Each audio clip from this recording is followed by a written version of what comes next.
Praise the Lord. So a very warm welcome to all of you. So I had to step in for Shalini, who was due to lead tonight, as she could not be with us tonight. So here I am, and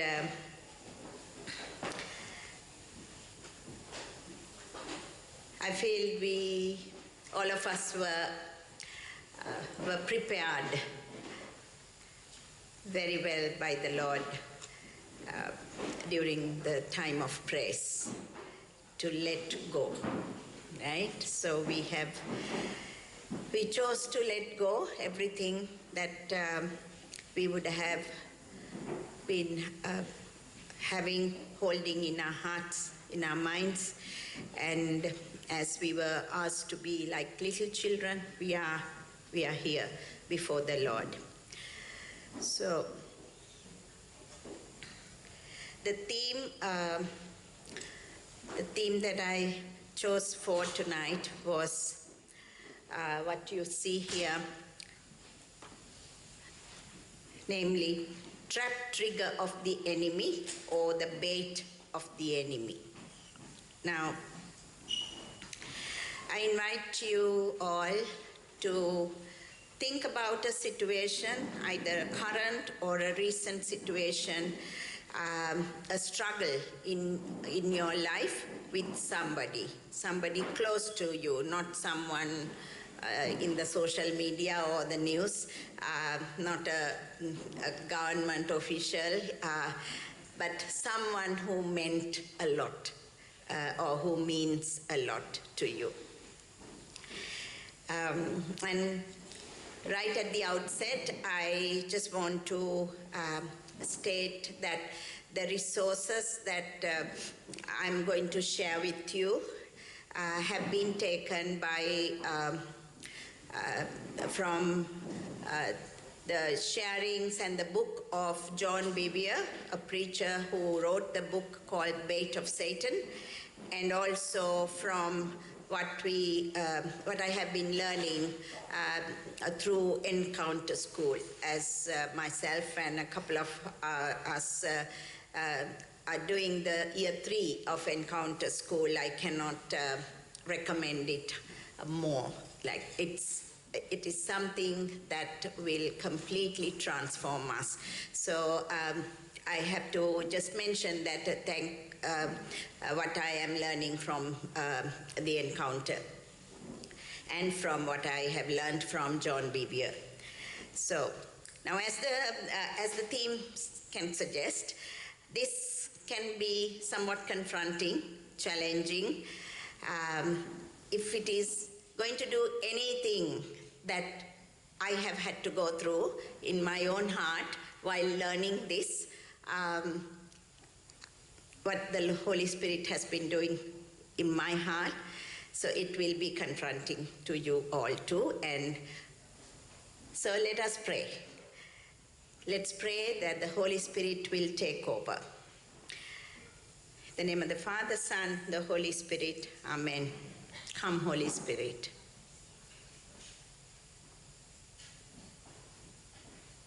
Come and take over our minds, take over our hearts, reign in our memories, reign in our spirit. Lord, as you start working in us for the one desire of our Lord Jesus, to take us to holiness. So, Holy Spirit of God,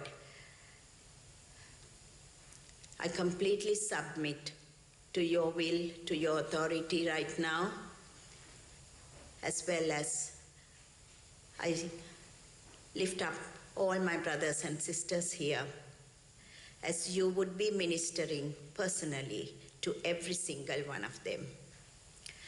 Blessed Mother, as always, thank you for your powerful intercession for us. In Jesus' name, amen. So, So this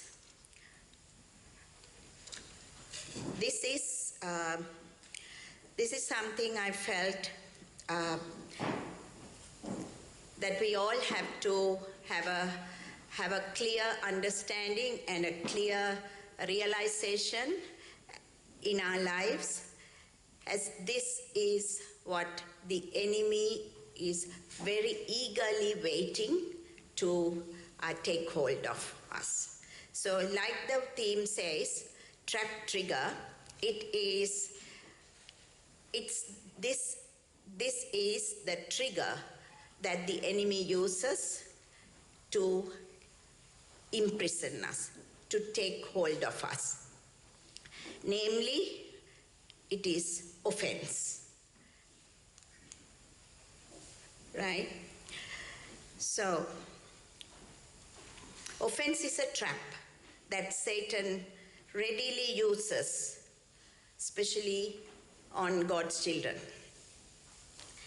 because it traps us into becoming a slave of Satan. So, and especially with the beautiful journey that the Lord has been taking us week after week, and especially after the last Saturday of the glorious teaching that we received from Brother Lalit about the 4 faces of God. I feel what I felt was something that is a very subtle trap that can completely make us lose what the Lord is doing. So we need to be aware of. We need to be aware of. We need to get above that. So that's why I felt the Lord wanted me to share this with you all. Now, I don't think there's anyone here who has never been hurt, who has never been offended, or who has never hurt anyone else, or who has never offended anyone, right?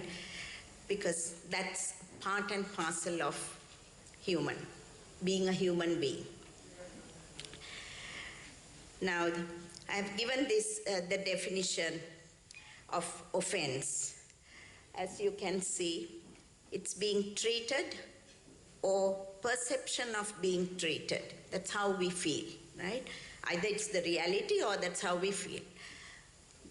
Being treated by another in a way that is contrary to our worth or expectations. So this is the definition of the word offense. In Greek, the word scandalon, right? So we can just imagine word scandal, right? The scandalon. That means a trap trigger or a snare, a stumbling block that causes someone to fall into sin or into ruin.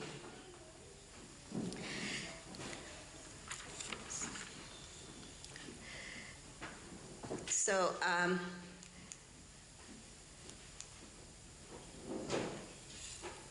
as this is something, so I am not preaching here, I'm not teaching here, I'm actually sharing what I have been learning for my own life.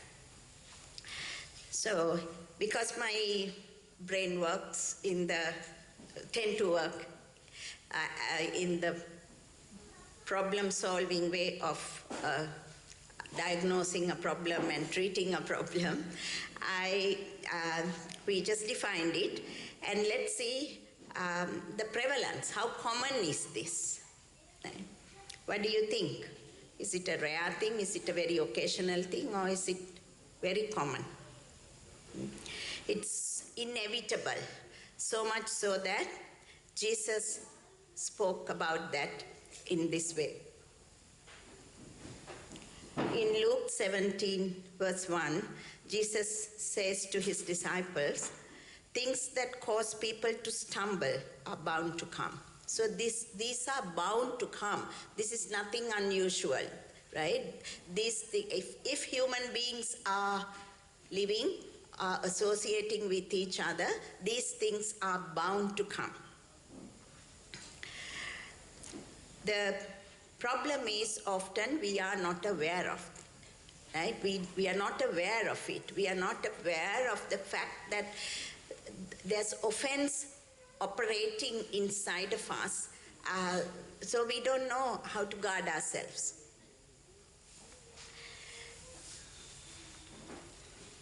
The other thing is, as I told you at the beginning, offense is mostly by those who are closest to us, right? If somebody is a stranger, the chances of us getting offended by that person will be very, very, very remote, right? That is because there is a level of expectation that we place on people, right?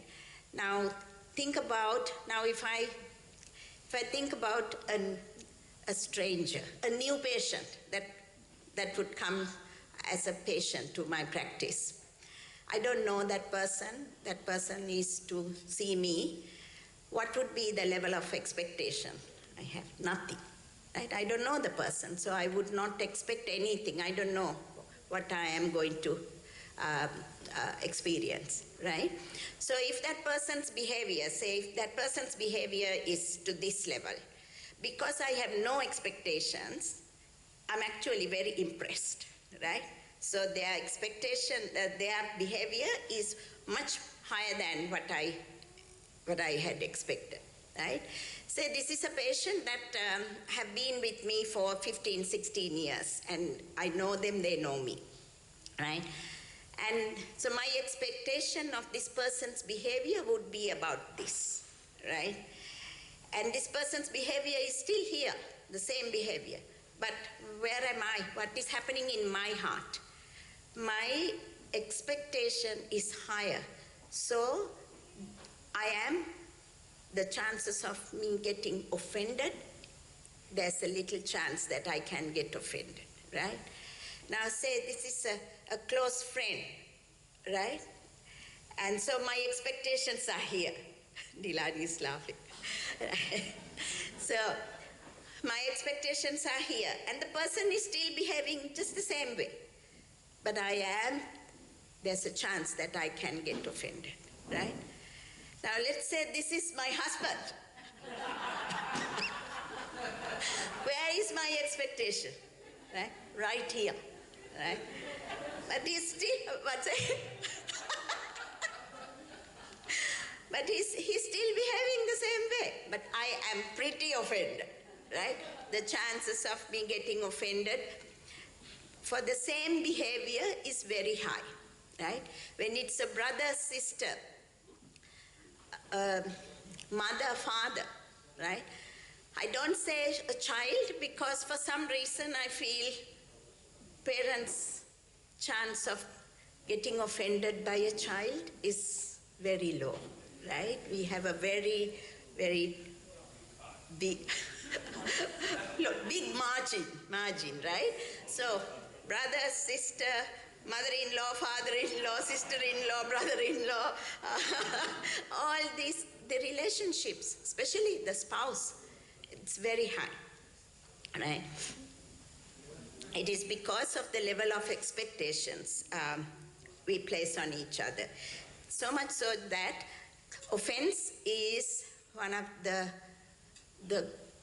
ugliest things and the poisonous thing that can creep into a marriage and destroy a marriage, right? Why? Because although in God's eye, in God's mind, the marriage is for us to love, to serve, to honor. Often we sign up to be loved, to be served, and to be honored. So it's very easy to feel offended when I'm not loved the way I have expected, when I am not honored the way I have expected, when I am not served, right? It's vice versa.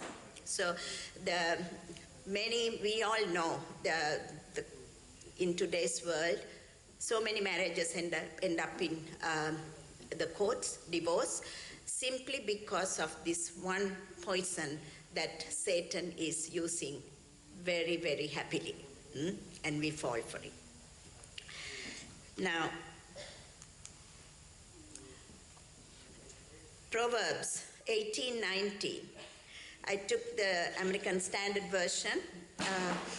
It says, a brother offended is harder to be won than a strong city. Look at these words. This is not the next door person. This is not a stranger. This is not a colleague. This is a brother offended is harder to be won than a strong city. Right?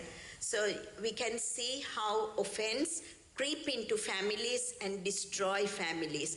And to overcome that is much harder than being offended by a colleague or just an acquaintance, right? And also, I'm giving this scripture because this is not just something is happening in today's world. The Lord has been speaking about these things, right? And this is David speaking. So in Psalm 55, verse 12 to 14, shall we all say this together? If an enemy were insulting me, I could endure it. If a foe were rising against me, I could hide.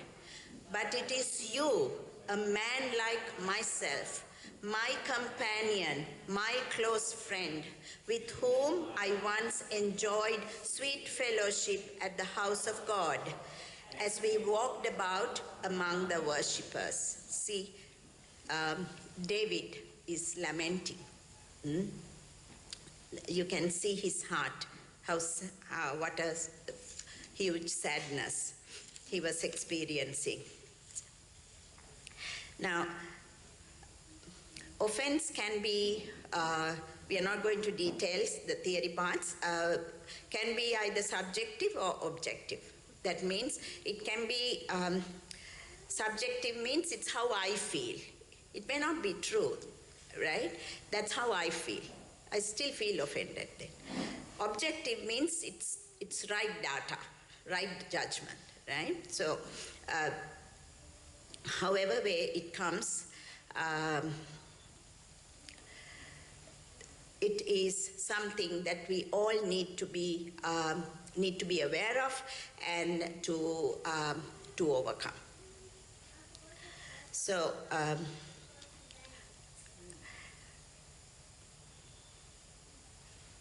Now, we know as Christians, we know we are called to forgive, right? So when we are hurt, we are called to forgive, and that's nothing new. And we all want to do that, simply because we know that is what God wants from us. And so I used to, in my own personal life, I knew that is what I had to do. So anytime I would have been offended by somebody, I chose to forgive, whether I could feel or not. I knew that's what I had to do. But I stopped there, right? That's all I knew. I stopped there thinking, yes, I have forgiven, and chapter closed. And then we try to move on as best as we can. Okay? But something the Lord showed me more and more now that I have been reading and learning more, but even at those days, because I still could not have that absolute peace in my heart, what the Lord was asking me, see, is everything okay? Is everything okay in your heart? And it was not a question I could answer because I didn't feel everything was okay. But in my intellect, yes, I had forgiven. But I could not, there was some hollowness, there was some emptiness. And the Lord, I felt the Lord ministered to that place. And slowly but surely started teaching me more about that. And that's what I'm going to share with you. And something I realized also, everything was not okay before God either. In his mind, everything was not okay, my situation. He was not okay. So we are going to look at I said this is like solving a medical problem. So symptoms and signs, right? What are the symptoms and signs of being offended? How do we recognize we are offended? How would we know? So one main thing is there's a vacuum. We feel empty. We cannot love them. We cannot feel good about them. There's something neutral. We are neither for them nor against them, right? Sometimes you can have anger, annoyance, but you can still love that person, right? But when there is a vacuum, when there's an emptiness, when there's this sense that I have nothing for nor against, that feeling is a sign of offense, right? And sometimes we can feel like a little pinprick, sting, when we hear about them, when somebody speaks about them, right? There is this little sting, right? Or we tend to tell others, share with others about what we have experienced. We tend to talk about it, what this other person did, because we want others to know obviously our side of the story, right? And we ruminate. In our head, this keeps replaying, right? Anyone who has experienced that? Yes, can't be just me, right? We ruminate. We brood over the injury. We brood over the incident. So it keeps replaying. And what happens? It's like we are in a courthouse. Now, we are in a courthouse. I am the prosecutor, and the case is being discussed. And I become the judge. I become the jury. At the end, I become the executioner as well. Right? Because this goes on and on. And so these are the signs that there is offense. Okay? So the result is that beautiful peace, the joy, the freedom that the Holy Spirit wants us to have, that's not there fully.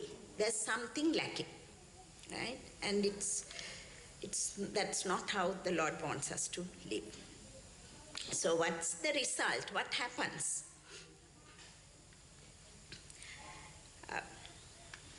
So the main thing is obviously we choose to forgive, right? When there is this whole thing, we choose to forgive. That's the number one thing. We have to forgive, right? It's not a request that the Lord makes. It's not a suggestion. It's not an option. If we want to have the presence of God in our lives, we have to forgive, right? Jesus, when he spoke, when he spoke about forgiveness, he did not say under these conditions or except in these conditions. He did not put conditions to that. He just said forgive, right? So, and that would be Luke 17. Go back. this one. So Luke 17, verse 3 to 5. See how important and also how hard it is, right? So Jesus says, so watch for yourselves. Watch yourselves. If your brother or sister sins against you, rebuke them. And if they repent, forgive them. Even if they sin against you 7 times in a day, and 7 times they come back to you saying, I repent, you must forgive them. So he did not put any condition there. You must forgive them. So it is a must, right? Now, if we just choose to forgive and stop there, right? We feel that that's all it is to that. What will happen? Now, you know what's the opposite of love, right? What's the opposite of love? Hate, right? Now, this is a word that really shocked me and hit me very hard, to know if there is no love, all what we are left with is hate. We don't want to admit that. We don't want to speak the word, because in my mind, when I heard hate, it was like this raging anger, like you're reacting. No, my brother, my sister, the Greek word for hate is miseo, M-I-S-E-O, miseo, right? Miseo means loveless, right? So that's why I wanted you to just think about your own situations, your own life situations, and just put this loveless reality into that. That means Jesus is telling us you're hating. You're hating the other person. That's not a nice word, right? So hatred, biblical hatred, is either loveless or lack of love. So what happens is, when there is less love, when there's no love, when there's a vacuum, what happens? When there's a vacuum, what is around it would keep flowing into the vacuum. We are not created to remain empty. Our spirits cannot remain empty. Our hearts cannot remain empty. So if there is no love, what will fill? What will fill the vacuum? So this is where the enemy comes very, very promptly. He comes to offer help, right? That's why he comes and says, yes, what happened to you is really bad. That should not have happened. That person should not have treated you like this. So, and he helps, right? So let me help you. And then he sends things to fill the void, fill the vacuum. So what are the things he can send? He doesn't send love. It's the anger, right? It's the bitterness. It's the oppositional thoughts. So it's all about negative thoughts about the other person. So, and I'm sure the enemy has a field day doing that. He must be very, very happy when he gets that opportunity. Now,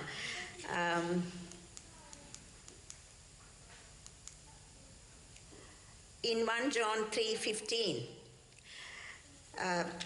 it's written, St. John says, anyone who hates a brother or sister. So when you hear the word hate, you have to put loveless there, right? Not the word that you may have been thinking like me, right? Anyone who hates a brother or sister is a murderer. It's a very strong word. And you know that no murderer has eternal life residing in him. Just think, my brother, my sister, anyone who cannot love, anyone who cannot freely love, anyone who cannot love as they should love a brother or sister, the Lord is saying, you're a murderer. And we all know that murderers cannot enter heaven. Now, this is food for thought for us.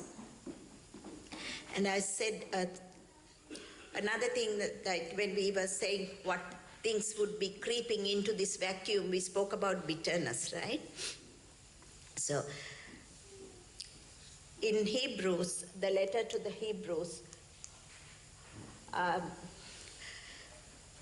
the writer whom we think is St. Paul, he says, this is chapter 12, verse 14 to 15, make every effort to live in peace with everyone and to be holy. Without holiness, no one will see the Lord. See to it that no one falls short of the grace of God and that no bitter root grows up to cause trouble and defile many. So bitterness is a root. It's a toxic root, poisonous root that tends to creep into this vacuum of lovelessness and start growing and end up defiling many. So this bitter poison is what the Lord is asking us to completely put out of our lives, our hearts. What's the result of bitterness? The result of bitterness, my brother, my sister, often is because we are human beings and we have this instinct of protecting ourselves, right? When the bitterness is growing inside of us, we start building walls of self-protection because we don't want to be hurt. We don't want to be hurt again.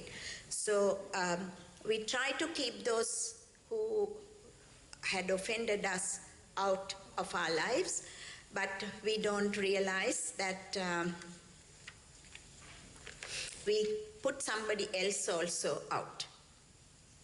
Who is that? When we put up a wall, right, so we put the other person out, and at the same time we put God out too. Why? This person that we just put out of our life is a child of God, right? So when that child goes out, the father goes out too. Remember the four faces of God? God is creator, God is father. That means God is the father of everyone. So the brother, our sister, my spouse, my best friend, whoever, whom I put out, the person whom I think had offended me, when I put them out, when I built this wall, I put God out as well. That is not a nice thing, right? So the result is we become prisoners too. And these walls in the Bible are called strongholds. We have heard about those, right? Now these strongholds are built in our mind. These strongholds are created in our mind. And what happens, we start making a plan of action to defend ourselves. And this defense, this attempt to defend ourselves can lead to betrayal. When we seek our protection at the expense of those we love, I'm saying it again, when we seek us to be protected at the expense of those we love or those who have a relationship with us, that is called betrayal, right? So, now this is when we take the self-protection into our hands. But what we know is, who is our defender? Who is our defender? God. God is our defender. And if he says he's our defender and he will never fail us, he will defend us, then we cannot, God and I cannot defend me. Right? I have to let go of my right to do it myself. And something in Encounter School, what they said was posture of a Christian is vulnerability. We don't defend ourselves. Rather, we go to the cross with Jesus. Right? That is the posture of a Christian. So these are things that I feel we can take to prayer and let the Lord minister to us. Now, St. Paul and St. Peter both speak about not reacting. St. Paul says in Romans 12, 17 to 19, do not repay anyone evil for evil. Be careful to do what is right in the eyes of everyone. If it is possible, as far as it depends on you, live at peace with everyone. Do not take revenge, my dear friends, but leave room for God's wrath. For it is written, it is mine to avenge, I will repay, says the Lord. The Lord repays. Often, how does the Lord repay his children? He will make that person your best friend again. Or he will make that person come closer to him and have a closer walk with God. If that person is a person who is not saved, who is away from God, he will give an encounter and make him a friend of God, right? That is repaying, not just destroying, right? So, because of the right relationship that we have been given by Jesus with our Heavenly Father, right? We have no right to defend ourselves. This is something, again, I learned from Encounter School, right? That you have no right to defend yourself because of the right relationship that you have with the Father by the cross and the resurrection of Jesus, right? So we have no right to punish the other person because we have surrendered that role of justice to the Father. It's God's job, it's not our job. And St. Peter says the same thing. He says another beautiful thing, not to repay evil with evil. There, do not repay evil with evil or insult with insult. On the contrary, repay evil with blessing. Because to this you were called, so that you may inherit a blessing. Who likes to inherit a blessing? We all like. Right? We all love to inherit a blessing. So St. Peter is telling us, do not repay evil with evil or insult with insult. On the contrary, repay evil with blessing. Now, we know of so many examples, but just briefly, I want to highlight one person from Old Testament and one person from New Testament who did not repay evil with evil and received a blessing. So can anyone suggest in the Old Testament, the one? Moses. Joseph. Yes, so many. But Joseph was a man who was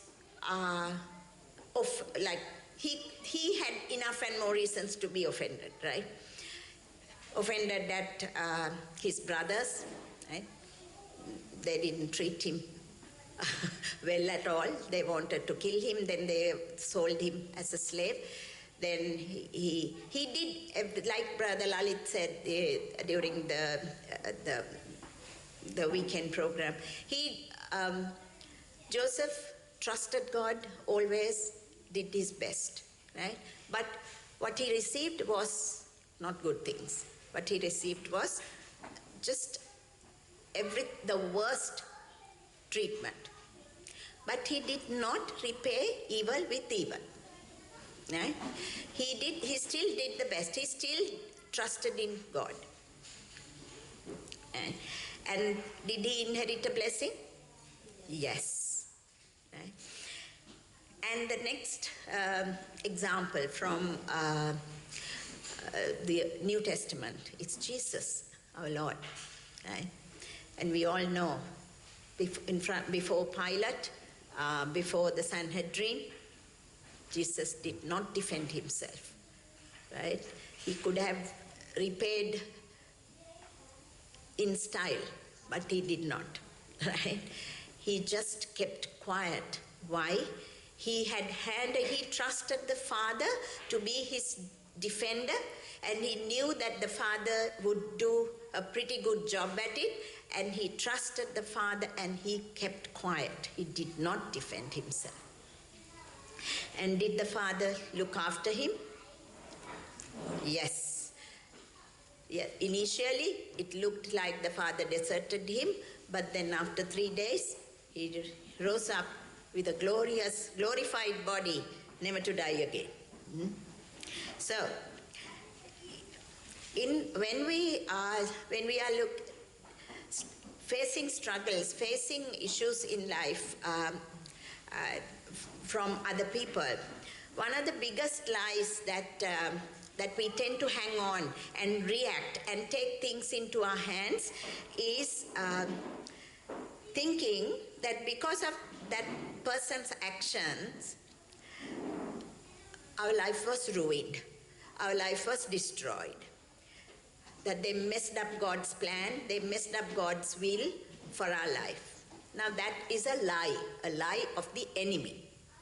Because the truth is, no one can mess up God's plan for us. No one can mess up God's perfect will for us except one person. Who's that? Yourself. I myself am the only one who can mess up God's perfect will for my life. Right? So, now, having discussed all these things, the main thing is, how do we overcome offense? Right? There's no point in knowing about it if we cannot get rid of that, right? So number one thing is, obviously we said, forgiveness. That's the number one thing, unconditionally. Forgiveness. Whatever the offense is, it's the forgiveness, right? Because we don't want to give enemy the legal right to torment us. Because as long as we had not forgiven, the enemy would be the one who will be inside of us, and he will be the one who would be whispering the lies, and he will be tormenting us. Because that's all he knows to do, right? Because he will continue to tell us, you be in that jail, you be in that prison, put those people outside. They are no good, right? We put people outside, God is also outside, we are alone with him, with Satan. That's not a very nice place to be, right? So, forgiveness is number one thing. And also the other thing is, there is no right for us Christians not to forgive anything, any offense, right? However big that offense could be, simply because, why? We are being forgiven over and over again, right? We are, all of us here, we have gone for confession more than once, right? So the second time Jesus did not say, I have done it once, that's all you get. No. And if we are being forgiven, we have a duty to love, to forgive and love everyone. And another beautiful thing in the encounter class, what they said was, standard of Christian life is not how much you love Jesus, but how much you love Judas. The standard of a Christian's life is not how much you love Jesus, but how much you love Judas. because you can do that only through forgiveness. And so after we forgive, the next is we try to overlook offense through prayer, right?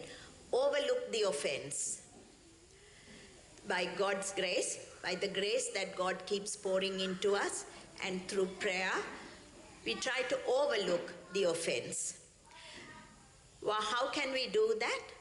When we are in that right identity, when we have that right identity as a daughter, as a son of God, the Heavenly Father, overlooking somebody else's offense is not that hard, right?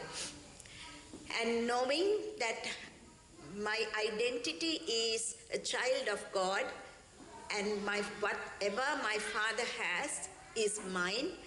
And as Ephesians 2 says, I am being seated in the heavenly realms by the side of God in Christ Jesus. So I'm in that place. From there, I can overlook offense, right? And I know because I am a daughter, son of God, I have the authority, I have the power to overlook offense, right? And the next one. Now, sometimes the offense would be of a nature that just overlooking offense is not either practical or not enough. And at those times is when we seek confrontation. Now the word confrontation gives a very harsh meaning, like you confront, like you try to argue or blame each other, or like a very reactive thing. But confrontation is not that. That's not what the church advises us. That confrontation is from a place of love. From a place of love and honor. Giving the benefit of the doubt to the other. Remember, the confrontation is not to give my side of the story. Confrontation is to, like I'm learning this. As I said, my brother, my sister, this is all what I am learning, right? And I am a person who have had to learn a lot on this subject, right? So confrontation is from a place of love, from a place of honor. You're giving the benefit of the doubt to the other. And if I am offended, I need to initiate. I can't wait for the other person to come. I'm the one who is offended, they have to come. I can't say that. If I am offended, it's my responsibility to initiate the confrontation, right? And then work out. And it's mostly you're giving the other person an opportunity to either apologize or to give their side of the story. Maybe their story is entirely different to how I have perceived it. Right? And if I do not talk about it, I would not know. So, if possible, because when we say offense, these can be different, like domestic violence, sexual abuse, all these things are there as well, right? In the same subject. But often, in our day-to-day lives, we can work out restoration of relationship. It might be possible, may not be possible. Leave the outcome to God, right? Because you're not God. And the other thing is, the other way to handle offenses, let Jesus show us what he's planning to teach us through this experience. Because in and through, I can guarantee to you, any crisis, any struggle, any unpleasant experience in life, God can turn it around and teach you something beautiful that you would not have learned in any other way. right?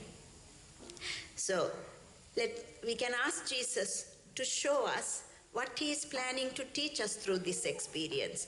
What needs to die inside of us? Remember, St. Paul says, I have been crucified with Christ. Now, not I, but Christ lives in me. But in reality, we know our old nature is still not dead, right? In many areas. So in these situations, when we ask the Lord, Lord, show me what has to die in me, because for me to get offended, there was something inside me that was not dead, because dead people don't have pain, feel pain, right? Dead people don't feel hurt. So if I got hurt, if I got offended, that means there is something inside of me that had not died yet. And let the Lord show me that. And when he shows, it's no condemnation, no blame, with a lot of love, with a lot of grace, right? So the goal of this whole thing is, because we cannot avoid offense, it is inevitable. We have to go through those if we deal with people, right? In human society, offense is there. So we cannot avoid, but we need to, by God's help, we need to overcome it, not allowing Satan to have a hold on us. So goal is not to respond with anger and bitterness when offended, not to avoid conflict, right, or confrontation, but to respond in a loving and a constructive manner. So that's the goal. We cannot avoid, but we can respond in love. So pretty much what the Lord is teaching me in my life is, don't take yourself too seriously, because that is where I had to struggle in my life. Because I treated my word like law, the commandments. I expected the same thing from my loved ones. So the greatest victim was my dear husband. He does not even remember what he had said, but I remember. And if that was not delivered, then it's a lot of self-pity, a lot of offense, and sometimes he's not aware of anything. And especially with my biggest challenge is, God has given me a man who does not get offended.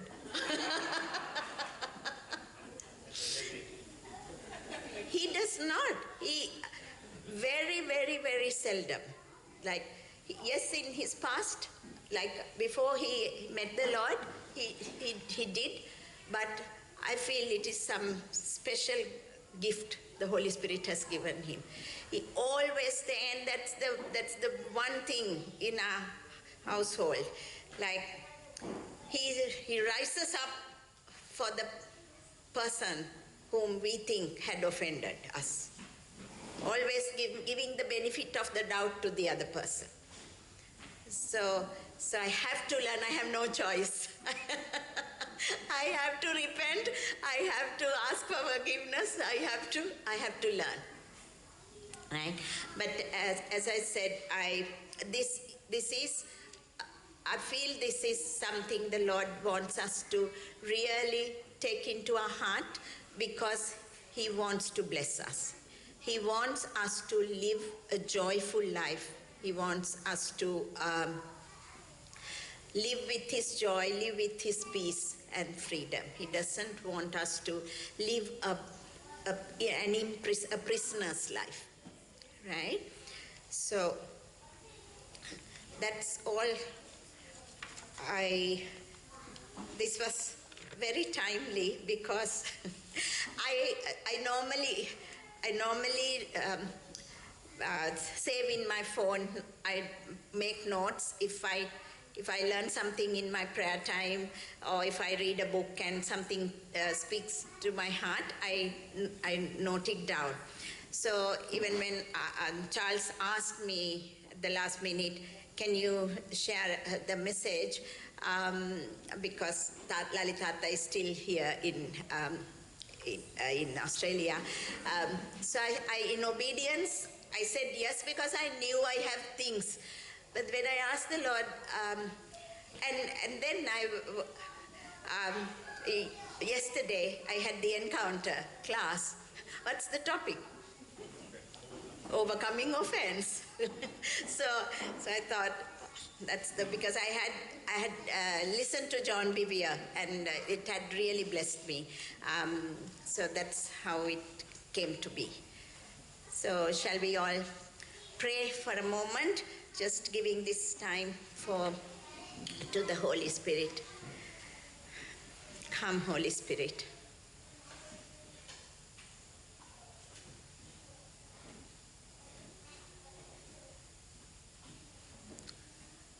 Lord, you are good. You are always good. And your one joy is to see your children free, in love, loving each other.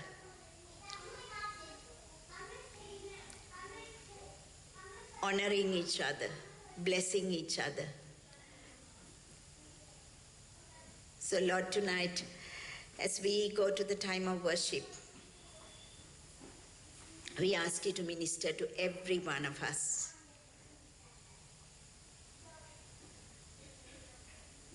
Minister wherever we are at, Lord.